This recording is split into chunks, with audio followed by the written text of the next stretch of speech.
नमस्कार साथियों, फागणा जी के हब में मैं हनुमान फागणा आपका हार्दिक अभिनंदन करता हूं। आज अपन कक्षा 12 में जो भूगोल की किताब है मानव भूगोल, उसका पहला अध्याय है मानव भूगोल प्रकृति एवं विषय क्षेत्र। इसके बारे में विस्तृत जानकारी लेंगे। देखो, ये पाठ मानव भूगोल का जो पहला पार्ट है, इसमें मानव भूगोल के बारे में जितने भी जो टॉपिक हैं, जितने भी जो बातें हैं, उन सब का निचोड़ ये कुछ 20 प्रश्न है ऑब्जेक्टिव, इनमें आ जाएंगे। चाहे छोटे प्रश्न हो चाहे बड़े प्रश्न हो, सब कैसे में आ जाएंगे। ये पूरा का पूरा जो पार्ट है ना, ये 1.5 नंबर का है आपके सिलेबस के अनुसार। तो उस का विस्तृत अध्ययन करेंगे अपन। देखो, भूगोल के बारे में आप कक्षा 11 में पढ़ चुके हो। भूगोल किसे कहते हैं? भूगोल को अंग्रेजी में ज्योग्राफी कहते हैं, और ज्योग्राफी का मतलब होता है पृथ्वी का वर्णन। भूगोल वैसे हिंदी शब्द में भी पृथ्वी के बारे में ही है। पृथ्वी का पूरा जो वर्णन है वो भूगोल में आता है। फिर भूगोल की 2 शाखाएं हैं। भूगोल के कितने भाग हैं? 2 भाग हैं। 2 शाखाएं इसकी कितनी है? 2 शाखाएं हैं। पहली तो है देखो भौतिक भूगोल, दूसरी है मानव भूगोल। यानी अपन गाँव की भाषा में बोले तो भूगोल का 2 भाग है। पहलो भौतिक भूगोल, दूसरो मानव भूगोल।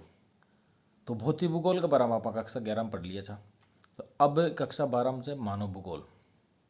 तो मानव भूगोल की मूल सिद्धांत नाम से जो एनसीईआरटी की बुक है, उसका पहला अध्याय है मानव भूगोल प्रकृति एवं विषय क्षेत्र। यानी मानव भूगोल की प्रकृति कैसी है और इसके विषय क्षेत्र क्या क्या है, यानी इसमें किस किस विषय का अध्ययन, किस किस टॉपिक का अध्ययन किया जाता है, वो सब इसके बारे में है।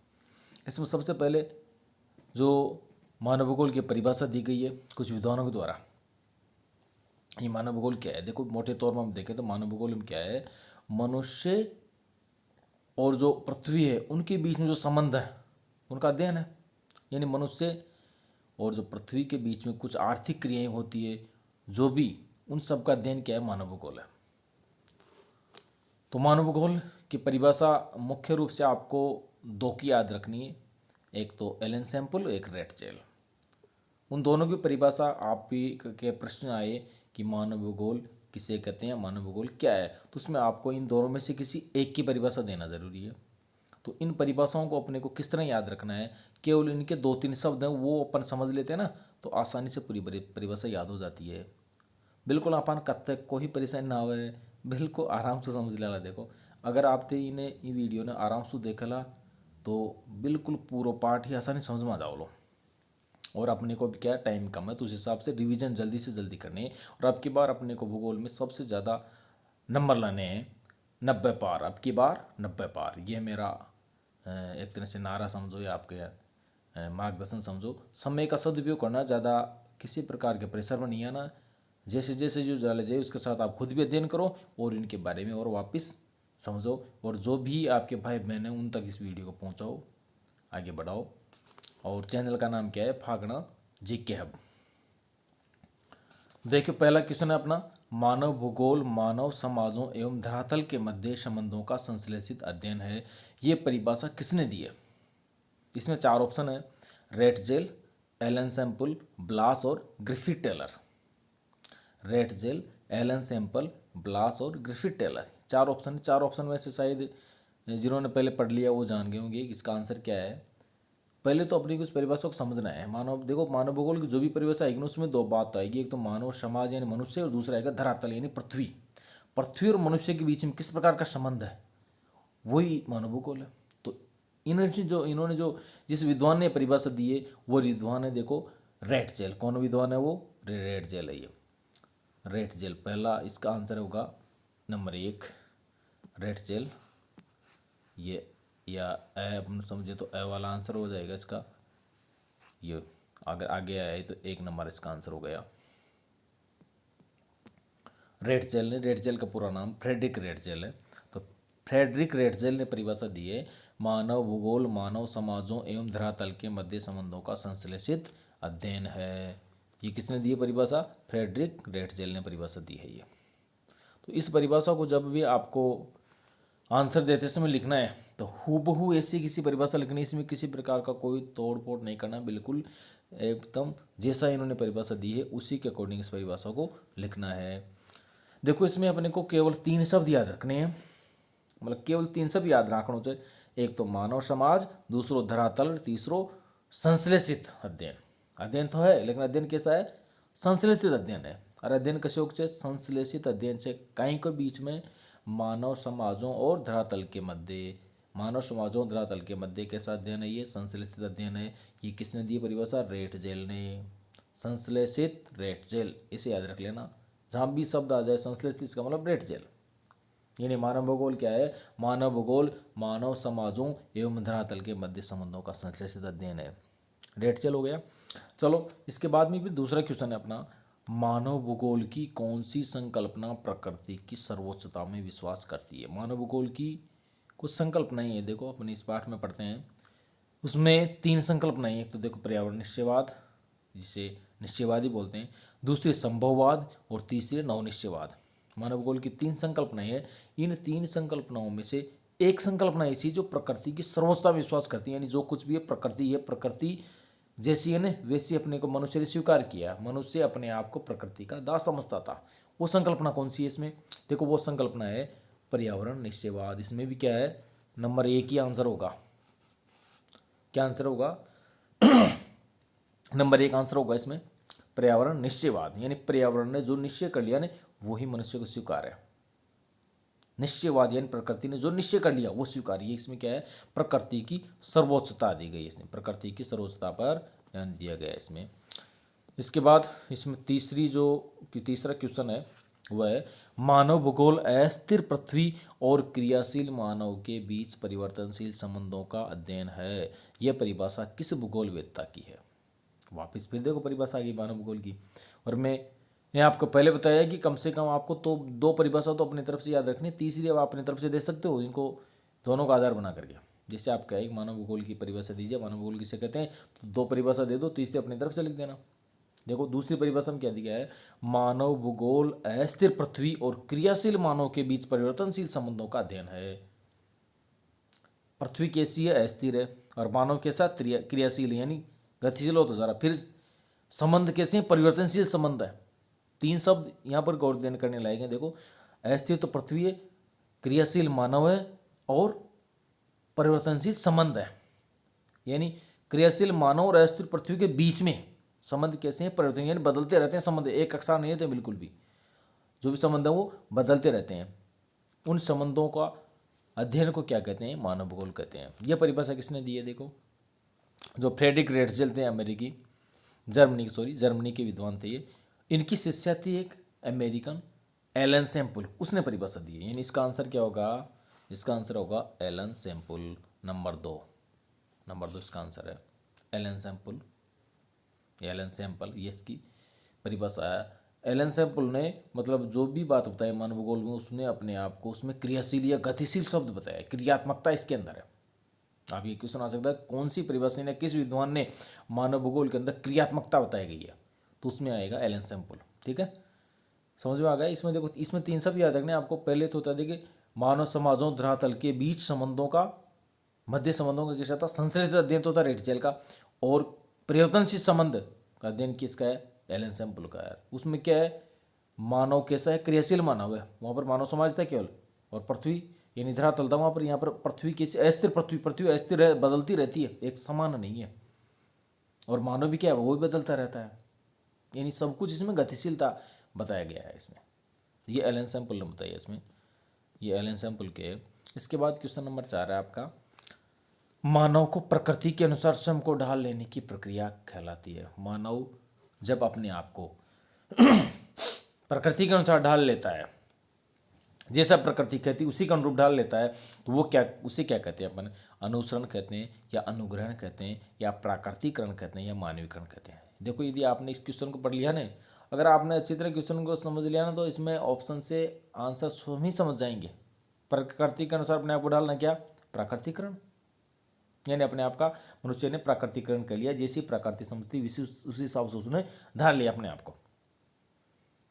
यानी इसका आंसर होगा ऑप्शन 3 प्रकृतिकरण, ऑप्शन 3 इसका आंसर है प्रकृतिकरण,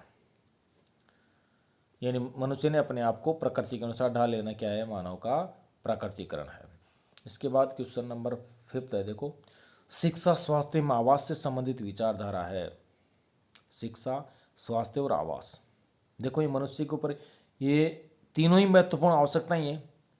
शिक्षा भी होना जरूरी है ताकि नॉलेज आगे बढ़े, जिससे आप शिक्षित हो रही, शिक्षा ही तो है जिसका आपकी नॉलेज विस्तृत होगी। दूसरी है स्वास्थ्य, स्वास्थ्य भी होना जरूरी है, और आवास, रहने के लिए आवास की भी बहुत महत्वपूर्ण आवश्यकता है। ये सब होना जरूरी है।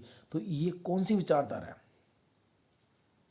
व्यवहारवादी, मानवतावादी और कल्याणपरक तथा रेडिकल।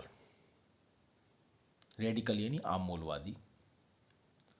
इस तरह की जो परिभाषा है, ये शिक्षा, स्वास्थ्य और आवास से संबंधित जो विचारधारा है, ये कौन सी विचारधारा है, देखो इसमें न तो ये व्यवहारवादी है न मानवतावादी है, ये है रेडिकल भी नहीं है, तो कौन सी है, कल्याणपरक, यानी इसमें कुल मिला के मानव के कल्याण के बारे में बात कही है। स्वास्थ्य जब दिया जाए अच्छा रहेगा तो मानव का कल्याण होगा, स्वास्थ्य संबंधी सुविधाएं देगी तो मानव का कल्याण होगा, शिक्षा दिया जाएगी तो उसमें मानव का कल्याण होगा, आवास में मानव का कल्याण होगा।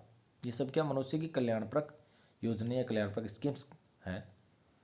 तो इसमें शिक्षा, स्वास्थ्य और आवास से संबंधित जो विचारधारा है वो क्या है, कल्याणपरक, मानव की कल्याणपरक बातें बताई गई इसके अंदर।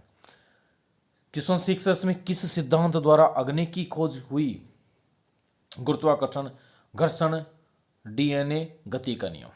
यदि आपने इस पाठ को बड़े ध्यान से पढ़ा है ना, तो इस क्वेश्चन का आसानी से उत्तर दे सकते हो। यानी सबसे पहले मनुष्य ने अग्नि की खोज किस आधार पर की।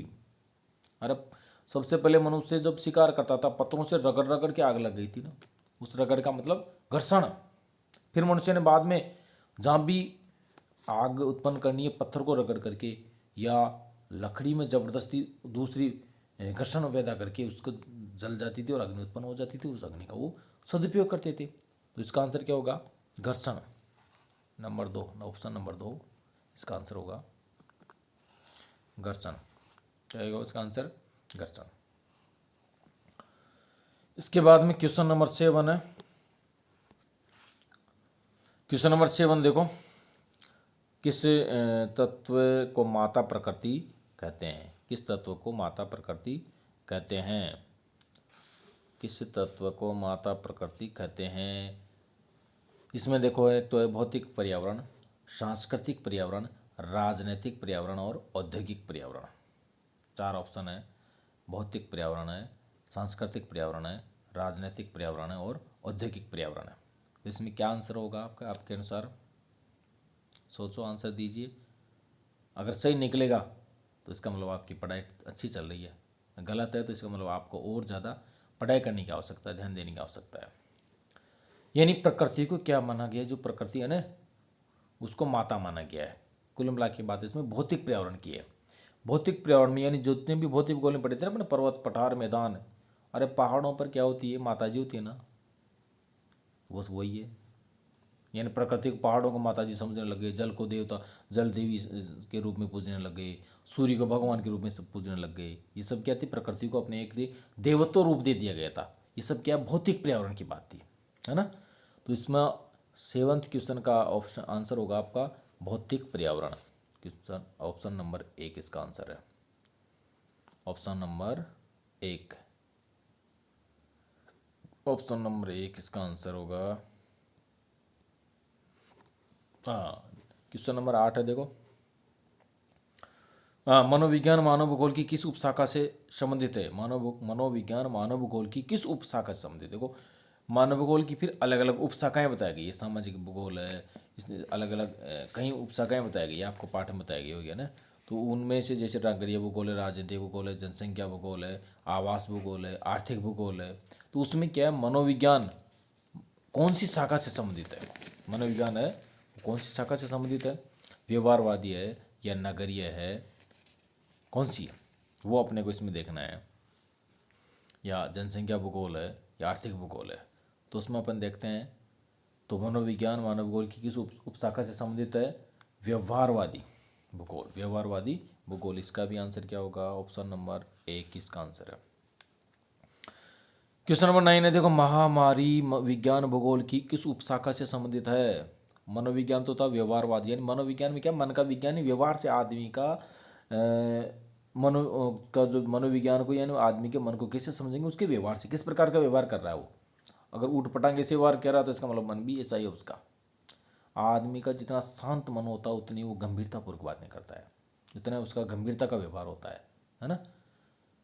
और जिसका मन ऐसे उठपटांग होता है वो उठपटांग बोलता है। आप क्लास में देखते होंगे कुछ बच्चे बहुत ज़्यादा शैतानी करते हैं, जैसे जो मन में आता है वही बोलते रहते हैं, यानी उनके क्या है, व्यवहार से अपने को पता लग जाता है कि किस प्रकार का आदमी है। और मनोविज्ञानी जो होते हैं, डॉक्टर होते हैं, वो आपको व्यवहार को देखकर आपकी बातचीत के तरीके से आपने जो बताया और उसके अनुसार समझ लेते हैं कि आपकी कौन सी बीमारी है, क्या एक मन की बीमारी, एक वास्तविक बीमारी है ना। डॉक्टर थाने जाते हैं, जुटे एक गोली दे लो ना, उसमें इलाज जाओ लो, क्यों जाओ जे वो आपके प्रति आपके मन को समझ लिया और आपके मन को उसने संतुष्ट कर दिया, गोली देकर के आप भी समझ लिए, बोला ठीक है इससे हो जाएगा। तो इस तरह क्या है, देखो मनोविज्ञान मानव भूगोल की किस उपशाखा से, व्यवहार से दिख रहे हैं तो व्यवहारवादी भूगोल है। मनोविज्ञान में पूरा का पूरा व्यवहार के ऊपर ही है, जैसे जैसे आगे पढ़ोगे मनोविज्ञान उसमें व्यवहार के बारे में बताया गया है पूरा का पूरा। मनोविज्ञान है व्यवहार, आदमी का जो व्यवहार है उसी के अनुसार मनोविज्ञान का पूरा अध्ययन हो जाता है। नवा है महामारी विज्ञान भूगोल की किस उपशाखा से संबंधित है। महामारी विज्ञान भूगोल यानी जो मानव भूगोल की किस उपशाखा से संबंधित है, क्वेश्चन थोड़ा सा इसमें मानव छूट गया। महामारी विज्ञान भूगोल है ना, ये भूगोल की किस उपशाखा से संबंधित है। इसमें एक है देखो, ऐतिहासिक है, लिंग है, चिकित्सा है और सैन्य है। ऐतिहासिक, लिंग, चिकित्सा और सैन्य। महामारी से संबंधित बात है, सीधी से देखो चिकित्सा, तो चिकित्सा भूगोल है उससे संबंधित है। ये किससे संबंधित है, चिकित्सा से संबंधित है। अब इसमें देखते हैं, 9 तो हो गए, 10वां और 11वां देखते हैं ना।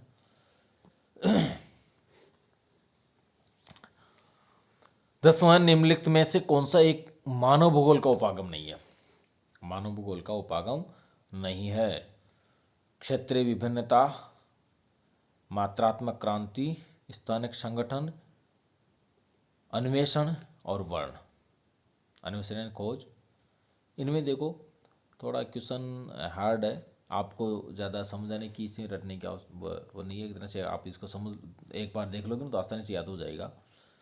निम्नलिखित में से कौन सा एक मानव भूगोल का उपागम नहीं है। मानव भूगोल को एक पढ़ने के तरीका नहीं, जो क्षेत्रीय विभिन्नता के आधार पर देखते हैं और रहता है, स्थानिक संगठन भी अलग अलग होते हैं, अन्वेषण भी चलते रहते हैं, मात्रात्मक क्रांति, इससे इसका कोई संबंध नहीं है, ये का उपागम नहीं है मानव भूगोल का, मात्रात्मक क्रांति वाला। ये क्वेश्चन ऑप्शन नंबर 2 इसका आंसर है, ऑप्शन नंबर 2 ब। एबसदम बोलेंगे ना तो ब नंबर 2, ए में 1 ब में 2, इस तरह से होता है ना, देखा आप समझते हो। अरे आप परीक्षा देते थे तब उसमें वो किसी से पूछते बच्चे से, बोला पहले में क्या है, उसने कर दिया 1 है, 5वें में क्या है, उसने 3 अंगुली कर दी, इसका मतलब स है। आपने पूछा दूसरे में क्या है, उसने 4 अंगुली कर दी, इसका मतलब द है। तो 2 का मतलब एबीसीडी भी आएंगे, ABCD भी आएंगे, तो उसमें उसके अनुसार कर लेना आप, है ना, ठीक है। 11वां प्रश्न है देखो, सन 1970 के दशक में किस विचारधारा का उदय हुआ। देखो 1970 के दशक में जैसे जैसे फिर भूगोल का अधिक विकास होता जा रहा था, नई नई शाखाएं इसके अंदर आ रही थी, उसमें आपने देखा होगा कि इसमें अलग अलग 3 विचारधाराएं थी। 1970 में 3 विचारधाराएं थी। देखो, मानवतावादी जो मनुष्य के कल्याण को प्रतिपादन देती है, एक अमूल्यवादी और व्यवहारवादी। तो इसमें ये तीनों विचारधारा आएगी। देखो मैंने पहले बता दिया आपको, उसे समझ गए होंगे कि मानवतावादी है या अमूल्यवादी है व्यवहारवादी है ना। तो इसमें इसका ऑप्शन होगा आपका द, उपरोक्त सभी, द ऑप्शन होगा इसका। इसके बाद में वैसे तो चल गया 10 के बाद में, तो उपरोक्त सभी, मानवतावादी, व्यवहारवादी और अमूल्यवादी, 3 विचारधारा याद रखनी है आपको। आएगी 1970 के दशक में कौन कौन सी विचारधारा का उदय हुआ था, उसमें तीनों विचारधाराओं का नाम आपको लिखना है। एक तो मानवतावादी, मनुष्य के बारे में, दूसरा व्यवहारवादी, मनुष्य का व्यवहार कैसा है, एक अमूल्यवादी। ये 3 विचारधाराएं हैं, 3 विचारधाराओं के बारे में आपको लिखना है। ठीक है, समझ में आ गया ना। अरे जहाँ समझ में नहीं आए उसको वापस वीडियो को पॉज करके देख लेना है कि इसका आंसर क्या है। इसके बाद में अगला क्वेश्चन है देखो, 12, 13 और 14 देख लेते हैं, चारों क्वेश्चन, तीनों क्वेश्चन है ना। 12वां क्वेश्चन है देखो, पर्यटन भूगोल मानव भूगोल की किस क्षेत्र का उपक्षेत्र है। पर्यटन भूगोल है वो मानव भूगोल की किस क्षेत्र का उपक्षेत्र है। मानव भूगोल के देखो, एक तो सामाजिक भूगोल, एक आर्थिक भूगोल, एक राजनीतिक भूगोल, जनसंख्या भूगोल, आवास भूगोल, ये मुख्य क्षेत्र हैं। इसके फिर उप क्षेत्र हो रहे हैं और, तो उनमें से पर्यटन भूगोल है किस क्षेत्र का उपक्षेत्र है, सामाजिक भूगोल का है या राजनीतिक भूगोल का है या नगरीय भूगोल का है या आर्थिक भूगोल का है। सोचो आप, देखो आंसर क्या आएगा इसमें। अगर आपने पढ़ा है, याद किया है, तो इसके बारे में सोचो। देखिए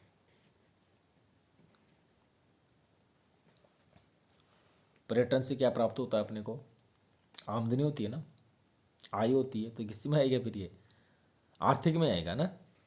हाँ, तो इसका आंसर क्या होगा, देखो आर्थिक, आर्थिक भूगोल। कहीं कहीं अपन अपना पढ़ा नहीं, थोड़ा सा आइडिया लगा लेते हैं ना, तो आंसर बिल्कुल सही हो जाता है सटीक। अगर आपने पढ़ा भी नहीं है, थोड़ी सी भी नॉलेज है, तो आंसर आपका सही हो जाएगा एकदम राइट। क्वेश्चन नंबर 13 है, देखो 13वां प्रश्न देखो, सैन्य भूगोल व निर्वाचन भूगोल मानव भूगोल के किस क्षेत्र का उपक्षेत्र है। सैन्य भूगोल और निर्वाचन भूगोल सामाजिक भूगोल का है या राजनीतिक भूगोल का है या नगरीय भूगोल का है या आर्थिक भूगोल का है। सोचो देखिए क्या होगा इसमें। सैन्य भूगोल और निर्वाचन, देखो निर्वाचन से थोड़ा सा समझ में आ गया होगा आपको, निर्वाचन में कहाँ क्या होता है। निर्वाचन जहाँ शब्द आ जाता है यानी चुनाव, चुनाव कहाँ होते हैं, राजनीति के अंदर, तो इसमें सैन्य भी उसी सैन्य संबंधित हुई है, तो राजनीतिक भूगोल इसका ऑप्शन है, राजनीतिक भूगोल ऑप्शन ब। आंसर क्या है इसका, ब आंसर है इसका। 14वां क्वेश्चन आपका 14 क्वेश्चन, ऐतिहासिक भूगोल मानव भूगोल के किस क्षेत्र का उपक्षेत्र है। ऐतिहासिक भूगोल मानव भूगोल के किस क्षेत्र का उपक्षेत्र है, यानी इतिहास संबंधी बातें कहाँ आती है, अपन इतिहास वाले पढ़ते हैं, तो उस किस में आएंगे, नगरीय भूगोल में आएगा या राजनीतिक में आएगा या आर्थिक में आएगा, किस में आएगा, सामाजिक भूगोल में। इसका ऑप्शन आंसर क्या होगा इसका, सामाजिक भूगोल। ये सब जो उपशाखा है इनमें से एक क्वेश्चन आ सकता है आपके इसमें अब की बार, है ना, तो इनको थोड़ा सा डिटेल से देखना है। अगर देख लिया, सीख लिया, तो अवश्य आपके 90% से अबव मार्क्स आएंगे, गारंटी के साथ कर रहा हूँ। बार बार जो भी आपको वीडियोज़ मिले उनको देखना है, उसको रिवाइज करना है, पढ़ना है, बढ़ते रहो पढ़ते रहो बढ़ते रहो, यही मेरा फॉर्मूला, पढ़ते रहो बढ़ते रहो, ठीक है। इसके बाद अपन नेक्स्ट क्वेश्चन देखेंगे, देखें 15, 16, 17 और 18 लगभग अंतिम अवस्था की तरफ बढ़ रहे हैं पर, है ना। इसमें टोटल 20 क्वेश्चंस की सीरीज है ना। मानव भूगोल के जनक हैं Friedrich Ratzel, Ellen Semple, Blache और ग्रिफिथ टेलर। ग्रिफिथ टेलर है, थोड़ा सा टाइपिंग मिस्टेक है ना। मानव भूगोल के जनक क्या बात, मतलब मानव भूगोल का पापा, मानव भूगोल का पापा कौन सा, यानी मानव भूगोल के पिताजी, या गांव की भाषा में बोले तो मानव भूगोल को डोकरो कौन से मानव भूगोल के डोकरा कौन है, देखो सबसे पहले अपन ने जो परिभाषा, फर्स्ट में जो परिभाषा थी नहीं, किसकी पढ़ी थी अपन ने, उसमें था कि मानव भूगोल मानव समाजों एवं धरातल के मध्य संबंधों का संश्लेषित अध्ययन है। किसकी परिभाषा थी है, फ्रेडरिक रेटजेल की। तो योइचे पापो भी योइचे, फ्रेडरिक रेटजेल पापा यानी पापा, फ्रेडरिक रेटजेल है, यही इसके जनक हैं, ये इसके पापा, ये इसके पिताजी हैं, ये इसका डोकरा है मानव भूगोल का। मानव भूगोल, भौतिक भूगोल, दो शाखाएं भूगोल की, उसमें मानव भूगोल के पापा कौन है, फ्रेडरिक रेटजेल ने सबसे पहली बार मानव भूगोल के बारे में बताया था, तो यही है फ्रेडरिक रेटजेल ही, फ्रेडरिक रेटजेल है इसके। 16 क्वेश्चन देखो, भूगोल का पिता किसे कहा जाता है। अब आ गया भूगोल का, ज्योग्राफी शब्द आ गए पूरे, इन भूगोल का पिता किसे कहते हैं। अब भूगोल के पापा कौन है, भूगोल के पिताजी कौन है। भूगोल को डोकरों से देखो, फ्रेडरिक रेटजेल, ब्लास, हिकेटियस और रिटर, इनमें से क्या होगा, देखो हिकेटियस, हमेशा याद रखना है, हिकेटियस है ये भूगोल के पिताजी हैं, भूगोल के पापा हैं। भूगोल का डोकरो कौन से, हिकेटियस, और मानव भूगोल को फ्रेडरिक रेटजेल। क्वेश्चन नंबर 17 देखो, रुको और जाओ या नवनिश्चयवाद की संकल्पना किसने प्रस्तुत की। रुको और जाओ या नवनिश्चयवाद, नया निश्चय करना है। Hecataeus, Griffith Taylor, Ratzel, Ellen Semple, 4 option है। सबसे ज़्यादा इंपॉर्टेंट क्वेश्चन है ये, देखो कई बार एग्जाम में भी आ चुका है, आपने पढ़ते समय भी ध्यान दिया होगा। इसका आंसर क्या होगा? Griffith Taylor. टेलर के पास जाओ, रुको, थोड़ी देर उसकी कपड़ों की नाप दो और चले जाओ, ये तो बताया। और टेलर के पास जाओगे, कपड़ा लेके गए आप, वहाँ आपकी टेलर सबसे नापेगा, ऐसे वो करेगा, और नाप करके थोड़ी देर रुकोगे और फिर जाओ। रुको और जाओ कौन? टेलर। यानी इसका आंसर क्या होगा? Griffith Taylor. क्वेश्चन नंबर 18 है, देखो 18वां क्वेश्चन है। एंथ्रोपोजोग्राफी पुस्तक के रचयिता है। एंथ्रोपोजोग्राफी पुस्तक के रचयिता हैं Hecataeus, Griffith Taylor, Ratzel, Ellen Semple. देखो मानव भूगोल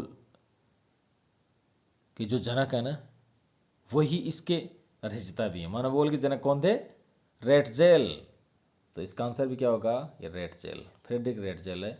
इन्होंने एंथ्रोपोजोग्राफी का मतलब है मानव भूगोल। इंग्लिश में एंथ्रोपोजोग्राफी, एंथ्रोपो का मतलब मनुष्य से संबंधित है, एंथ्रोपो मानव को बोलते हैं ना। तो मानव भूगोल के जनक भी फ्रेडरिक रैटजेल है, और इन्होंने पूरी पूरी डिटेल जो लिखी, सबसे पहले किताब लिखी थी इन्होंने एंथ्रोपोजोग्राफी। इसमें मानव भूगोल के बारे में विस्तृत अध्ययन किया था, विस्तृत कुछ बातें बताई थी। तो जो रैटजेल है इसके रचयिता हैं, और पिता भी यही हैं, और भूगोल के पापा कौन है? कौन से? हिकेटियस। रुको और जाओ या नवनिश्चयवाद की संकल्पना कौन दियो? Griffith Taylor. टेलरगंज जाओ, रुको और घर चल जाओ, घर जा बढ़िया आराम से सो जाओ। सोओगे या पढ़ोगे? चलो क्वेश्चन नंबर 19 और 20 देखिए। संसाधन भूगोल और कृषि भूगोल मानव भूगोल की किसी क्षेत्र का उपक्षेत्र है। संसाधन भूगोल और कृषि भूगोल।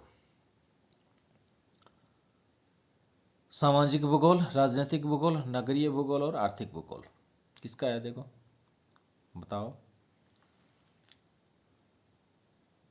सामाजिक का है या राजनीतिक का है या नगरीय है या आर्थिक का?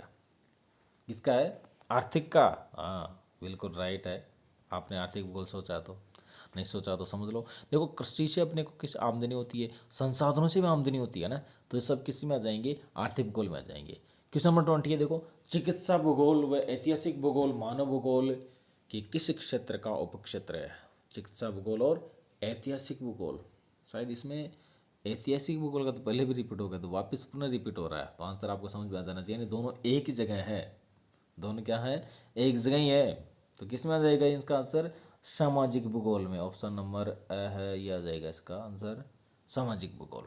इस तरह आपके जो 20 क्वेश्चंस की जो ऑब्जेक्टिव टाइप सीरीज है वो कंप्लीट होती है। इसके बाद में थोड़ा सा अपन ये जो मानव भूगोल प्रकृति विषय क्षेत्र में 3 जो संकल्पनाएं आ रही थी, अभी कितनी संकल्पनाएं थी आपके पास? 3 संकल्पनाएं मैंने बताई थी।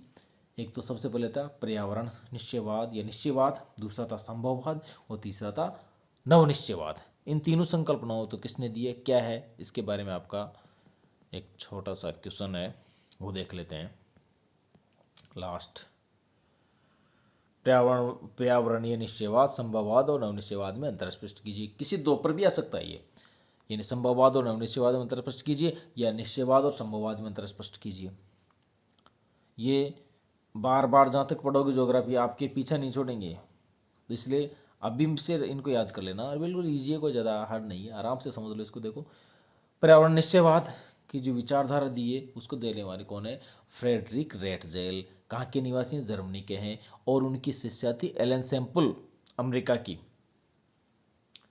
फ्रेडरिक रैटजेल और एलन सैम्पल, इन्होंने पर्यावरण निश्चयवाद की संकल्पना दी है। 2 नाम याद रखने आपको, फ्रेडरिक रैटजेल और एलन सैम्पल। वैसे फ्रेडरिक रैटजेल क्या है? मानव भूगोल के पापा भी हैं, मानव भूगोल के पापा चने। और कसी किताब लिखा चाहिए? एंथ्रोपोजोग्राफी। दूसरा है देखो संभववाद। संभव है इसमें कुछ भी, इसलिए संभववाद दे दिया इसका। इसके कौन है? Vidal de Lablache. नाम ही बड़ा अजीब सा है, विडाल डी लाब्लास, शॉर्ट में इसको ब्लास बोलते हैं ना।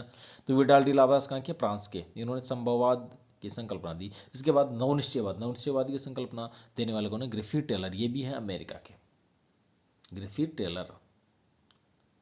अभी पढ़ा था ना मैंने टेलर, रुको और जाओ, वही नवनिश्चयवाद है, नवनिश्चयवाद या रुको और जाओ।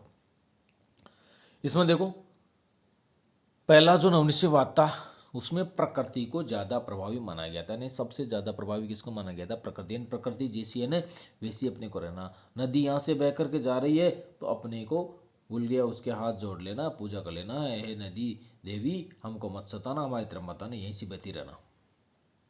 कभी कभार आपके घरों से ऊपर आ गई, बाढ़ आ गया, फिर भी पूज और क्रुद्ध हो गई, प्रकृति क्रुद्ध नाराज हो गई, उसके ऊपर पूजा पाठ करेंगे, फिर थोड़ी बहुत इतने शांत हो जाएगी, फिर और आप संतुष्ट हो गए। ये तो क्या था? पर्यावरणीय निश्चयवाद या निश्चयवाद। इसमें क्या, प्रकृति को ज़्यादा प्रभावी माना गया है। मनुष्य अपने आप को प्रकृति का दास समझता था इसमें।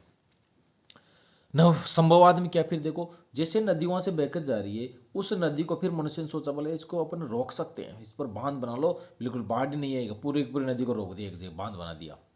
इसमें क्या, प्रकृति पर मानव को अधिक प्रभावी बताया गया है। क्या गया, प्रकृति को, इसमें प्रकृति पर मानव अधिक प्रभावी माना गया है। यानी मनुष्य का ज़्यादा प्रभाव प्रकृति के अपेक्षा। पहले निश्चयवाद में तो प्रकृति का ज़्यादा था, अब मनुष्य का ज़्यादा हो गया। मनुष्य ने उस नदी को रोक ही दिया। देखो फिर जो आगे आता है, फिर कुछ समय बाद क्या होता है, नदी में ज़्यादा बारिश होती है और वो बांध पूरा पूरा टूट जाता है, फिर वो बाढ़ आ गया। फिर मनुष्य ने सोचा कि हमने को पूरे को नहीं रोकना है, पूरे को रोके ज़्यादा नुकसान होगा, तो क्या किया उन्होंने, बोला थोड़ा सा रोको और कुछ जाने दो। यह स्थिति देखो, टेलर की बात तो आपके समझ नहीं लेती, यानी नदी को रोको और फिर कुछ हिस्सा जाने दो, पूरा नहीं रोकना, थोड़ा सा रोक लो और फिर कुछ कुछ पानी आगे बहते जाने दो, बहते जाने दो, ताकि वो बांध पूरा भरेगा नहीं, फूटेगा नहीं। इसमें क्या बताया गया है, इसमें मानव व प्रकृति के बीच सामंजस्य पर जोर दिया गया, दोनों बीच सामंजस्य, यानी बिल्कुल भी नहीं रोकना उसको, उसके दोनों के बीच में सामंजस्य बनाना। तीसरा अंतर इसमें दिया है, इसमें वही इसी की बात को बताया गया, इसमें मानव प्रकृति का दास है, किसमें, पर्यावरण निश्चयवाद में, और इसमें नहीं है, संभववाद में मानव मनुष्य प्रकृति का दास नहीं है, मनुष्य को प्रकृति का दास नहीं बनाया गया इसमें, मनुष्य को प्रकृति का दास, इसमें मानव प्रकृति का स्वामी है। संभववाद में क्या, मनुष्य प्रकृति का स्वामी है, अर्थात प्रकृति को मानव दास बना सकता है, मनुष्य नदी को रोक सकता है और भी दूसरी श्रृंखलाएं उनको रोक सकता है। इसके नवनिश्चयवाद में क्या है, इसमें मध्य मार्ग को अपनाया गया है, इसे रुको और जाओ विचारधारा भी कहते हैं। कौन सी विचारधारा कहते हैं? अरे कैसी विचारधारा कहते हैं, रुको और जाओ, नदी को रोको, थोड़ा सा बांध बना लो और फिर जावा दियो, बहवा दियो, है ना। इसके बाद में देखो चौथा अंतर इसमें मानव को प्रकृति की आवश्यकता की स्थिति में बताया गया है। किसमें? पर्यावरण निश्चयवाद में। इसमें मानव को प्रकृति की आवश्यकता की स्थिति में बताया गया है। और संभववाद में क्या है, इसमें मानव को स्वतंत्रता की स्थिति में बताया गया। मनुष्य क्या है, संभववाद में स्वतंत्र हो गया था, बोला नहीं अब नदी को रोक लेना है अपने को, या वन को पूरी को साफ कर देना है, वो नुकसान करते हैं तो साफ कर देना है। लेकिन फिर जैसे उसको नुकसान हुआ, फिर उसने सोचा बोला नहीं यार ये तो गलत हो गया।